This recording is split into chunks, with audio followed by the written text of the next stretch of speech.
Today I'm going to show you the Garmin Automotive Friction Mount Kit, which is made for the Garmin Montana outdoor unit. This is perfect if you're going to do some navigation in your car, your truck, or other vehicle. It's going to go to a dash. The dash does not have to be perfectly flat. It could be curved, and it does not have to be smooth. So let's take a look at what comes in the box, and I'll explain some of the parts.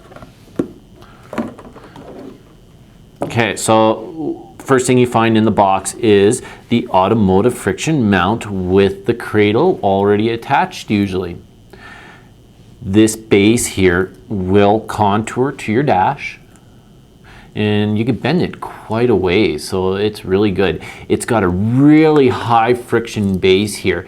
I've got this protective cover on it. You just peel that off, put it down, and yeah, my table's moving, but this mount is not. That's how good it sticks. You just have to make sure it's clean so it properly holds your unit against the dash. And it's not really sticky. It doesn't leave any residue behind, but it will pick up a lot of dust.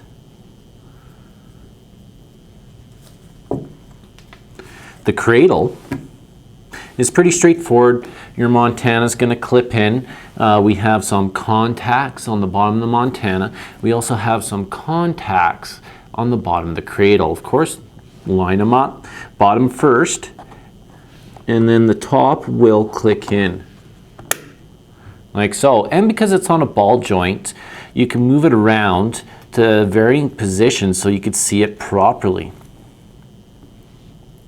This cradle can actually come off the friction mount like so, and it's got a similar socket here that's going to mate with the nuvi suction cup. So it just takes a lot of force to get it together, but it will click together, and you could use your nuvi suction cup instead of the friction base if you need to that day.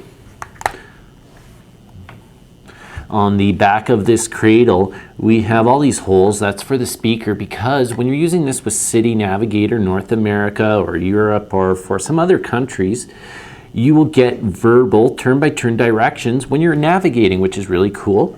You do, however, require power, and Garmin does give you the power cable. Here it is. We have the Garmin power cable. It's the Garmin 18-pin connection right here, and it's going to go into the side of the cradle. This connector I've found in the past with the nuvi 700 series is a little tricky. It's got two tabs, one on each side.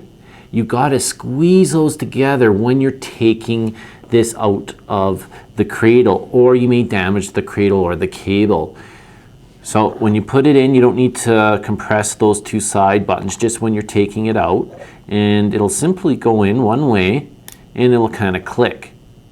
If you try to pull the cable out without properly pressing these two side buttons here, like I said, you're going to break the cradle and you're going to need a replacement, and after a while it's going to be quite annoying and expensive. So definitely take care of this connection right here. On the other end, it just plugs into any standard cigarette lighter plug found in most vehicles in North America. If for some reason your unit no longer gets power, you can take this tip off, and there's a fuse inside here you can replace. On the cable here, it actually tells you what size fuse you need. This one needs a 3 amp 250 volt fuse, so that's very handy. There's straight wires in here, so if you needed to hardwire this cable, you could just cut the ends off. You're going to have a black and a red. Red is going to go to power, black is to ground. Just be sure to use a fuse in line, because you do not want to damage your unit. It's much cheaper to blow a fuse and replace it.